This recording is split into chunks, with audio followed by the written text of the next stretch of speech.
Today I have the honor of hosting Dr. Жерар Фитуси, President of the European Society of Hypnosis and President of the French Society of Hypnosis.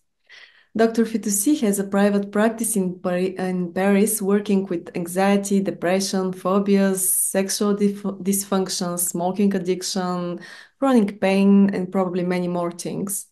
He has a vast experience in the field of therapy. Welcome, Dr. Fitusi. I'm so happy you are here with us today. Thank you for inviting me. Thank you, Savina. It was a pleasure when you were here in Bulgaria to meet and to learn from you. And I wanted to ask you if you would share with us what led you to specialize in hypnosis and brief therapist, and how did this evolve over the years for you? Well, by training, I am a medical doctor.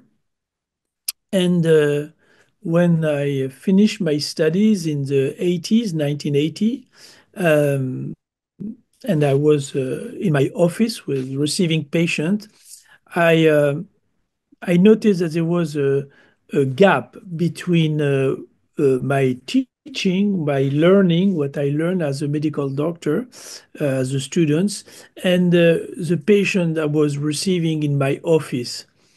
Because a lot of them has problems that were not medical, or when they have medical problem, there was also issue that was related to mental health, relation problem, and I was not prepared, as a lot of doctors in my generation, we were not prepared really to deal with this type of issue.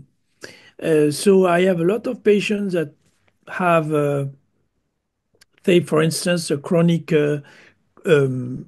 headache. Mm.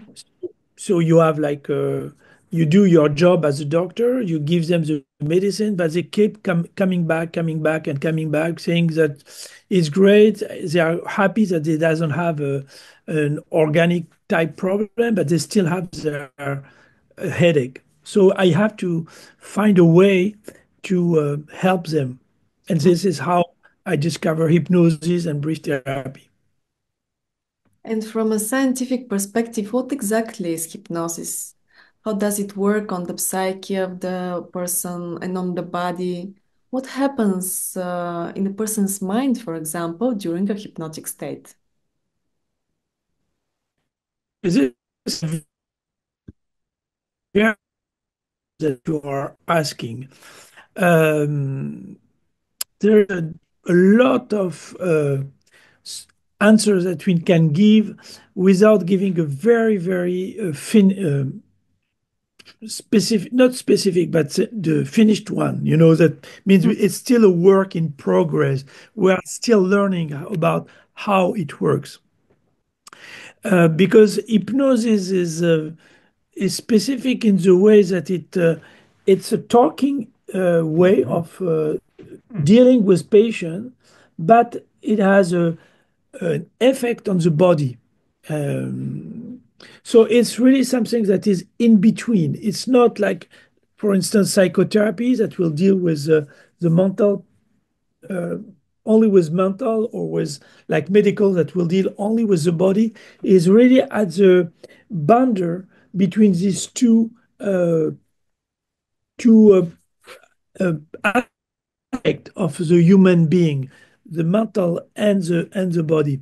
So we probably have an effect on the mind because we saw, and this is what in 2000, approximately around year 2000, was the development of MRI and studies that we are doing since then, with the development of MRI observation, we could see what's going on in the mind of person when they are under hypnosis. And we can see that there is part of the brain that are active when we talk, when we do suggestion to the patient. And this part of the brain will communicate to motor or to hormonal uh, uh, part of the body that will have effect, really directly effect on the body. So it's really something that is in between. It's an intertwining between the neural, endocrinal, and circulatory, neurological effect. So Mm. this is for the, say, the organic type, Yeah. aspect. But also, the other aspect is thanks to hypnosis, we can uh, make suggestion to the patient, suggestions that he will not listen to if he is not in a state of trance. Yes. In the state of trance, people can actually be influenced in a therapeutical way very effectively. Mm. Exactly. They, in fact, they allow they allow the therapist, because it's always a person that has control. So the person will allow you to give them suggestions that they will accept or not, you Mm. know, in this state of mind. So this is very important for people who listen to us, that it's always a person, the patient, that will allow the therapist to do the suggestion. If the person doesn't want, it will not work. I really enjoyed your lecture here in Bulgaria, and I wanted to ask you some questions on the topic of sexology and hypnosis as a treatment method for sexual problems.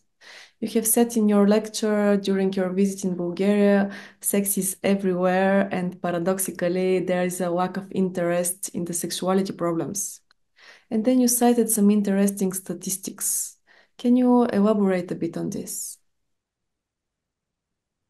Sure. Well, it's really amazing to me, as of course, people that are listening to us, they know that they can go on internet and they will find whatever they would like to find. But what is amazing is that during, for instance, medical studies, during medical studies, I mean, if you are not doing a sexological studies, you don't have too much study on sex. There is not too much teaching on sexology. You have maybe few hours on sexology. Also, I don't have recent statistic, but around the 2010, there were statistics that very few sexologists, for instance, use hypnosis, less than 10%. Mm. Yeah. So it's really too bad, because I think, in my opinion, that hypnosis could be a very, very useful tool. Another reason why hypnosis is not used is probably is because of the lack of studies about it. So this maybe also is an issue that will prevent doctors and psychologists to use hypnosis in this field. I've been using it for 40 years, and it has always been very, very useful. I will not say always successful, but always very useful, especially because around this subject you can have a lot of anxiety, a lot of tension, muscular tension, a lot of stress, a lot of also memories of trauma, and hypnosis in all this environment will be a very, very useful tool. So it helps also with the tension and probably shame around the topic and all the anxiety involved in this. Mm. And Yeah, because sometimes, not sometimes, but a lot of time, sexual issue are referred to something in the past, so, and hypnosis is a very good tool to help people to go in the past, and rearrange or reaffirm, this what happened, or at least what they think happened. Of course, we need, when we deal with this subject, to be very cautious. And I said in my training, of course, that it's not because someone knows how to do hypnosis, that he can enter the field of sexology. It's a very sensitive field. You have to have a lot of knowledge on this field. But once you have it, it could be very interesting to use hypnosis in this field. Yeah. And what are the common sexual concerns or dysfunctions that can typically be addressed using hypnosis? Uh, Premature ejaculation for men and impotency, that's for men.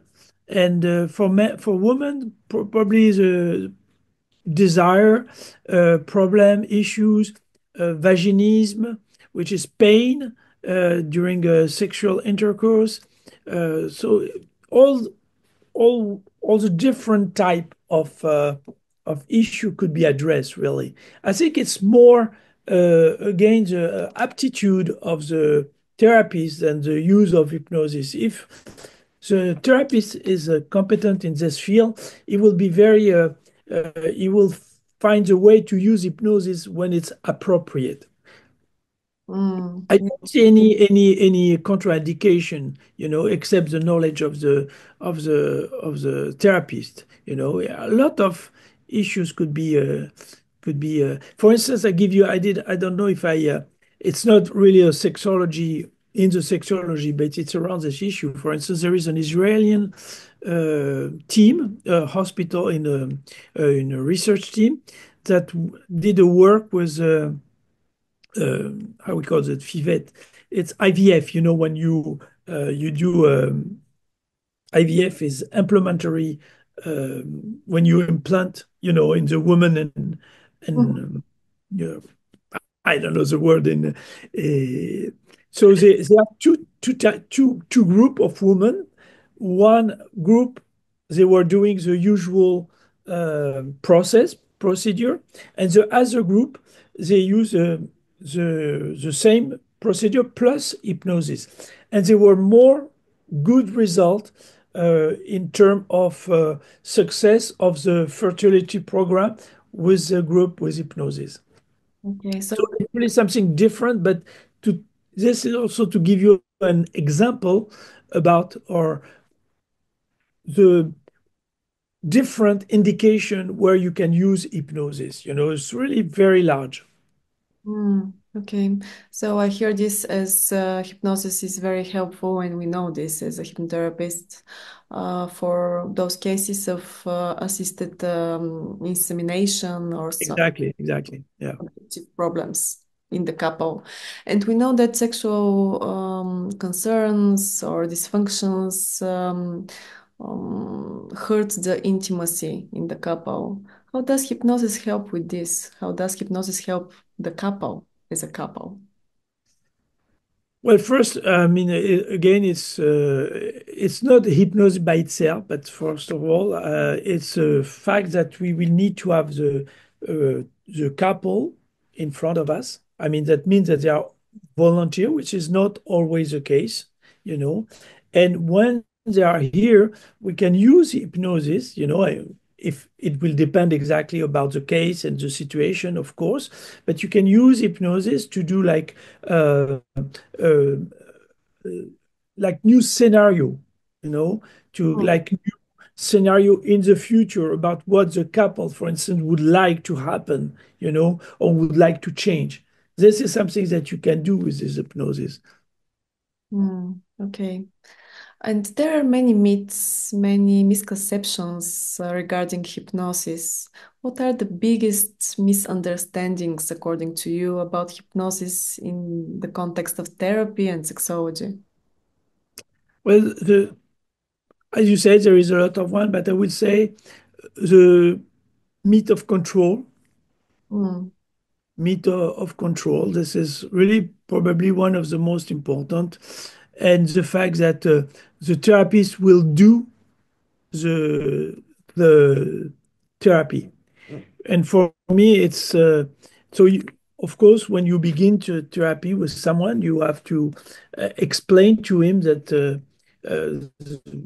again, you will never, you are not able to do anything if the person doesn't want, and in order to do that, to say that, we have dozens of studies that show that since Erickson, that if someone doesn't want to do something, he will not do it. If unconsciously maybe he wants to do it, he will let it happen. But if he doesn't really want, he could not. So this explaining that the myth of control is very important. And the second is to help to explain to the person, the patient, that it's not you that is going to do the hypnosis. It's not the patient that will do the hypnosis, but it's really something that you are going to do together, that it's a cooperative process.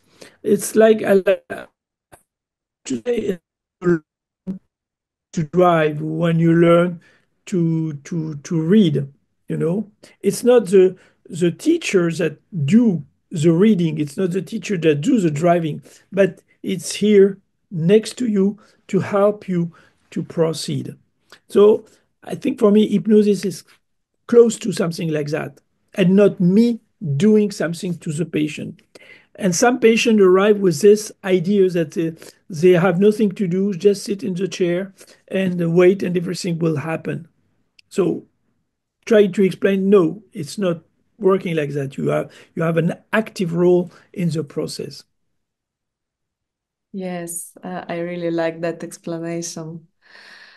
There are cases of sexual assault, and there is this traumatic experience that unfortunately happens to a lot of people. How can we address it through hypnosis, and how hypnotherapy can be helpful in those cases? Okay, so really, Savina, it's again, as I said, to usually, for me, hypnosis is a tool. Mm. So you will address this with all the other tools that you have as a therapist. Yeah. Empathy, talking with a person, listening. And when it's appropriate, you can use hypnosis uh, in this case, and could be very, very helpful. Uh, for instance, when you have this something like that happen, you know, to go with a person when it happened in the past. And for instance, the person will go as an adult and will check, for instance, the young person she was, like maybe a child or an adolescent, and go back with her and told her that she's still there 30 years later, for instance, that she's still, and she's good, and she's, despite what happened, she have a good life, she has a family, a job, and things like that. And she has to reassure, for instance, the young person, or tell her that it's not her fault, or there is nothing she has to be ashamed of, or nothing to be guilty of. So there is something that you can do with hypnosis, very specific with hypnosis, that you cannot do only with talking with a person. But this has to go in a large background of your competency in this field. Yes, I absolutely agree with this. And it's very common for sexual assault victims to feel guilt and shame and not to share their experience, to hide it. Would you share with us a success story from your practice, of course, anonymously, that illustrates the power of hypnosis? Well, it's a very interesting process. It's a patient that I'm still working with right now, that is moving a lot. It's a patient that retired, and before he retired, he was a very, very dynamic person, very active person, liking to to drive a motorcycle, climbing, and things like that. And when he retired, 6 months after his retirement, one day, just suddenly, he was watching TV, and he could not get up from the couch. Hmm. He could not get up with the couch. He has pain all over his body, especially in his arms. And he was like that, he was always having his arm, behind his neck like that, holding it. And he did, like, for instance, for during years, for 5, 6 years, he went to exams, to lab tests, and different kind of examination, different kind of medication, without any success. So I received it like maybe, yeah, we are in December, maybe in September, something like that, so 3 months ago.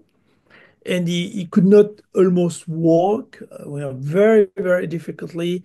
He was really in pain like that, the face very, very tense. And he has like 60 or 30, 60 milligram of morphine, 30 and 30 milligram of morphine, not very helpful, plus another treatment. And so we began to talk, and it took me maybe 2 or 3 sessions before I understood what was the problem. This is interesting because, we did hypnosis, it helped a little bit. The first 2 sessions really was to to to get the trust of the person, and and to understand what was his life, where he come from, what was his background. And it took me 2 or 3 sessions because at a certain moment I realized, because he kept talking about it, that when he was 20, 25, he was living with a woman. Mm. uh, she betrayed him. At least it's how he felt. She betrayed him because it's a person that he has a disease, uh, organic disease, and that disease with this disease he uh, could not work as a pilot as an airplane, Oh, because it prevents, okay, with this disease. But he kept it secret, so he didn't tell, that he has this disease. So when this woman and him, they get in a fight, they separate, and she wrote a letter to his boss, to the boss of the person of my patient, to say that he has this disease, which oh, was a big problem. You see what? And it was like 25, 30, and it was a big, big, big, big problem for him because it was a job that he enjoyed a lot, and it was his dream job, so he could not do it. So they separate. And this was like almost 30 or 35 years ago, you know. And what is interesting is that for him, you know, he could not relate to his problem now, But each time we were talking, he kept coming back to that. He kept coming back to that. And I don't understand why she betrayed me. Why she betrayed me? I don't know why. It was interesting. And one time I was thinking, yeah, but I think I said to myself, I think this is a problem. This guy could not grasp why someone that he loved, that loved him, when get uh, they didn't get along, why this person uh, betray him, uh, because it doesn't help anything in their relationship. They were separated. Why was she mean like that? It was really for him something mean, without any goal except to make him feeling bad. I So must. this something. So this is something it's in his mind, for this 30 years, and I don't know exactly why, but it uh, it clicked like when he was retired, and probably coming because it come to his mind. So when I understand that, I making go back in the past, and discuss with the woman, in imagination, make him like she was sitting in front of me, telling what he could not tell her before. And we use a lot of different exercise like that. And I saw him Saturday. I saw him Saturday, and he could walk much better. He still is on medication, but it's less. He's much more much more mobile. So I think we will need maybe two or three session more, and it will be okay. But this is very interesting case. Why I'm telling you that it's not because of the success of this, but it's because what is important is to find out what is the issue. It's not just doing hypnosis to do hypnosis because this guy was in pain. We can do a lot of things because he was in pain, but until you understand what was at the bottom of it, what was at the basis of it, that also he has also problem with his father and things like that. So I don't go also like that. But the main issue was a betrayal that 30 years later he could not stand. Yeah. I hear this as it's important to find the root cause of the problem so we can address it. That Yeah, is what makes it successful. That's the way. yeah. Yeah. This is very important. Hmm. And I remember you talking on the importance of the connection between the therapist and the client. What do you believe is crucial for a successful therapy? Yeah, I think it's successful. Um, First of all, you cannot do anything with a patient if he doesn't trust you, Yes. and it's trust is very is something very bizarre, you know, because uh, it happened in the first, not even first second, but really like 100 some milliseconds, so 100 milliseconds, which is 1/10 of a second. It means that when you meet someone, almost instantly, you will say to yourself, without knowing that you say to yourself, I like this person, I don't like this person. You Mm. know, I trust this person, I don't trust this person. So that doesn't mean it's right or it's wrong. You can be completely right, but it happened in less than 1/10 of a second. So as a psychotherapist, when you meet someone, you know, the first moment when you will shake his hand or when you will say hello, you know, it's done. You know, it's or he trusts you or he doesn't trust you. It will be very difficult to change. So that means that there's a lot of things that you can do, but you cannot control everything for this trust. Of course, if you have your paper saying that you are a psychologist, or a medical doctor from this good university, this is one thing. Is your office is well arranged? That shows some cleanness, blah blah blah, things like that. So it helps for the trust. If you look at the person, it's help also, and you listen to him and you give him a good feedback. All that kind of stuff will be helpful, to um, to to have this trust. But there is something that you cannot control.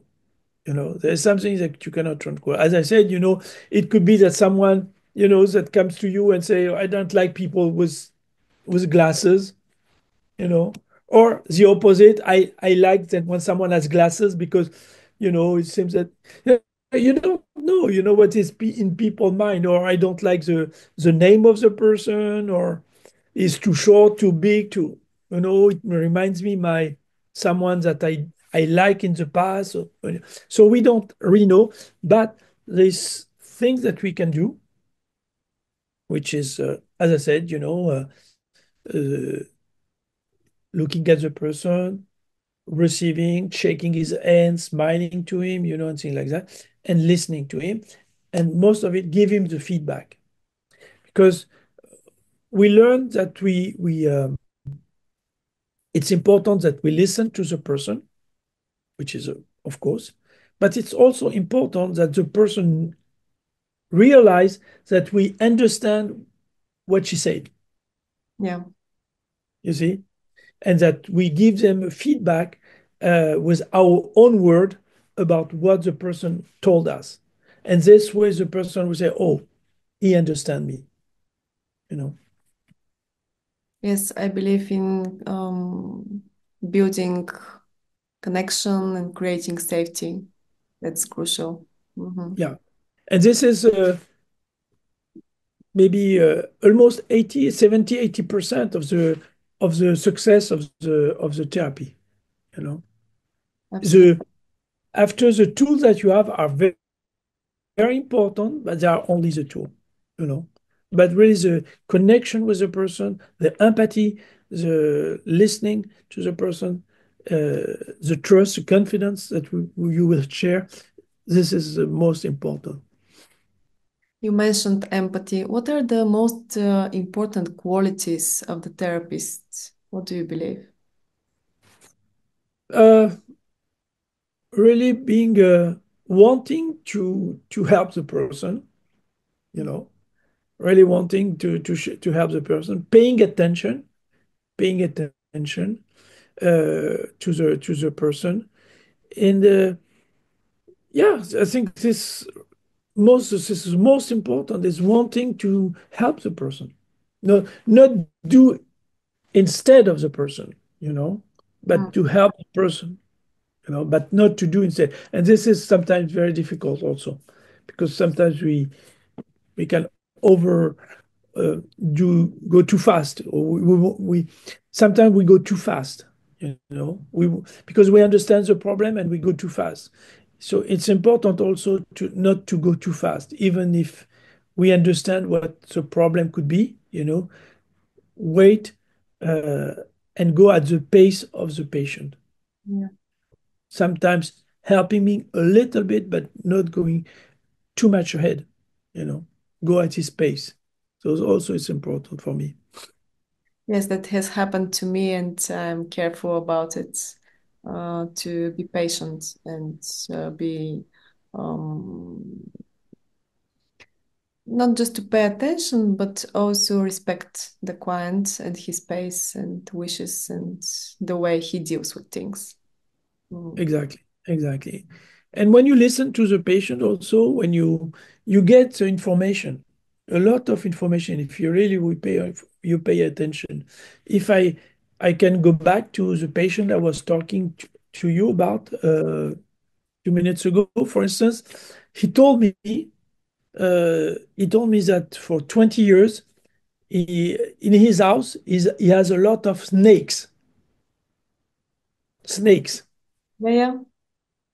So you will say, what, how can you use that, you know and because we have trust with the patient, because he was feeling good, better, I use us as a metaphor, as an image. I think, okay, remember later on, when you go back to your place and blah blah blah, and think about all the snakes that you have. He doesn't have them anymore, but that he have, and very how their movement are very fluid, are very good, and you will have the same type of movement for you, for because right now it was very stiff, when he was walking, when he was moving, it was stiff. And I told him, they will give, and by at the moment I told him that, I could feel that he was just, moving his head, his neck, a little bit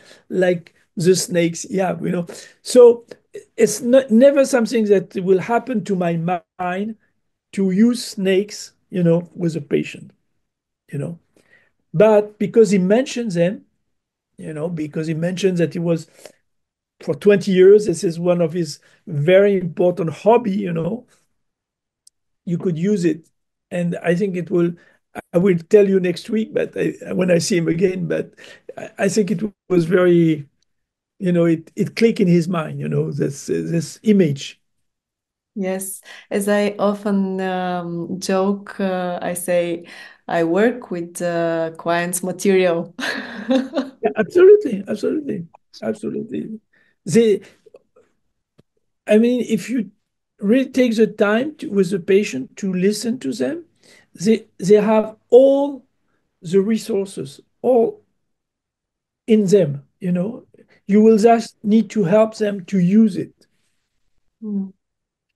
Um, for the finale of our conversation, if you would let me, I wanted to ask you a bit of philosophical question. What do you believe health is? What is health? For example, what is healthy sexology? Sexuality, sorry. Healthy? You know, if I work as a Ericksonian, the Erickson doesn't put a rules or a label, you know. So I think what's healthy is what you feel healthy, and that what you share with other person.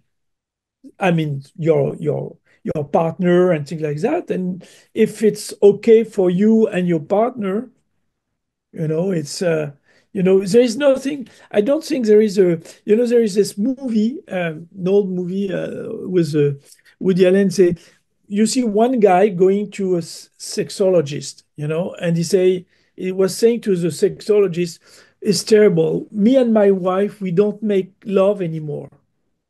And the sexologist, you don't make love anymore?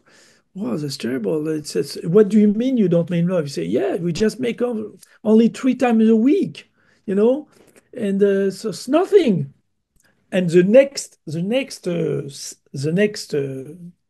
image on the movie, you see the wife, the woman going to the same sexologist, you know, and she complained because she said, well, it's terrible. My husband is making love all the time to me, all the time. And so the sexologist said, what do you mean all the time? He said, yes, at least we make love 3 times a week. You see, so this is a different perspective of someone. 3 times a week is almost nothing for one person, and it's overwhelming for the other one. So I don't think there is really a healthy, you know, a healthy way. It's just how you feel, how your personality, your history, the relation you have with someone else, also is which is also important. Yeah. Thank you very much, Dr. Fitusi. As usual, it was a pleasure talking to you. Thank you for being here, and I hope we meet again. Thank you. It's the same for me, Savina, and I have a great time when I was in Bulgaria in Sofia. Thank you, and So hello to welcome. all Bulgarian people. Thank you. Bye bye. Bye bye.